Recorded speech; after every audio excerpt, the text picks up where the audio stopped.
Хангадын галсангийн ахин дахин шатаагдсан 10 хээр найраглал. 4. Ноёнтны бодол. Нартай сартай хорвоогийн аглаг энхэн чөлөөнд 8 хантаа өргөө алсаас цайвалцах нь тодхон. Тэрл өргөөний дээвэрт улаан халз татаж тэнгэрлэг дээд эзэнтний угсааг илтгэсэн нь содон. Хаяарах үүрээр анирдах уяа, альхай хөхөөн дуутай хаяагаас хөө дамсгалах уяа, аг дэгдийн сэнхтэй.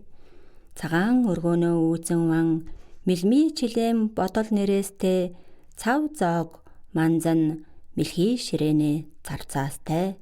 Төрийг тэгшлэх засагтай юу, суурин тамгын газартай, түмнийг хөтлөх бурантагтай юу, сүрэг сүргийн даамалтай.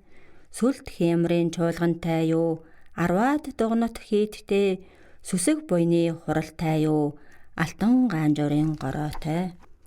Үйзэн ван тэргүүндээ юу бясалгаж суугааг өнгийц сэмхэн хараад уншиж танаа толлуулбаас.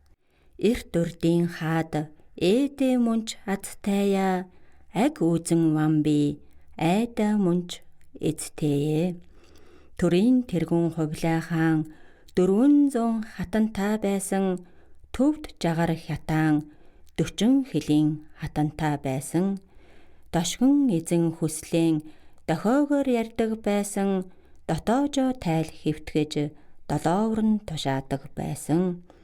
Харин гэтэл би гав ганцхан манжтай халахын охид дутаагүйч харь зөрчдөөс гүнжтэй. Энэ гайхал гэтэл адьяа гавжлугаа нөхцөөстэй, эрийн ёсоор номхотхой гэтэл алтан луу хэлгэнүүл аюултай. Эрднийн жинстэй тэргүүнд иймхэн бодол эргэлдэн адьяа гавжийг яаж аргалах ухаан сэлнэ.